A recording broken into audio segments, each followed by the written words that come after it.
Gants, sacs, chaussures, leurs vêtements ne craignent plus grand-chose. Ces cataphiles se préparent à descendre clandestinement dans les entrailles de Paris. 300 km de galeries que certains d'entre eux visitent depuis plus de 5 ans. Ils connaissent parfaitement l'histoire de ces cataphiles.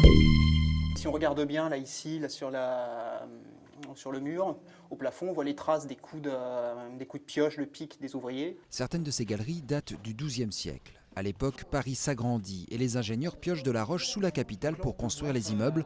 Un travail harassant. Les ouvriers des carrières se reposaient donc dans ces salles humides dont la température ne dépasse jamais 14 degrés. Dans cette cavité, une vierge leur donnait du courage. Juste à côté, des tags peints par des cataphiles peu respectueux. Il y a ceux qui descendent pour faire que les fêtes et puis plutôt ouais, pour faire la fête ailleurs que là où ils pourraient le faire normalement.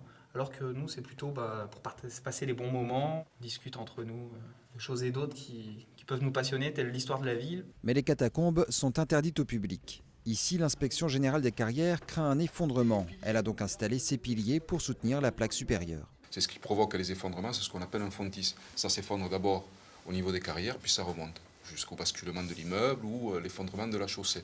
Les carrières de Paris attirent de plus en plus de curieux à la recherche de sensations fortes. Mais certains négligent l'équipement de base, des lampes, des piles de rechange, une trousse de secours et bien sûr un plan. Un gars qui est venu avec un crayon papier, une feuille, et qui a fait « Ah, je suis rentré ici, donc il y a première à droite, deuxième à droite », et il a cheminé comme ça jusqu'au cabinet minéralogique, ce qui fait quand même à peu près 1 heure de marche. Si vous êtes mal accompagné, descendre dans les carrières de Paris peut être dangereux, mais c'est surtout illégal. L'année dernière, ces policiers ont verbalisé plus de 1000 cataphiles.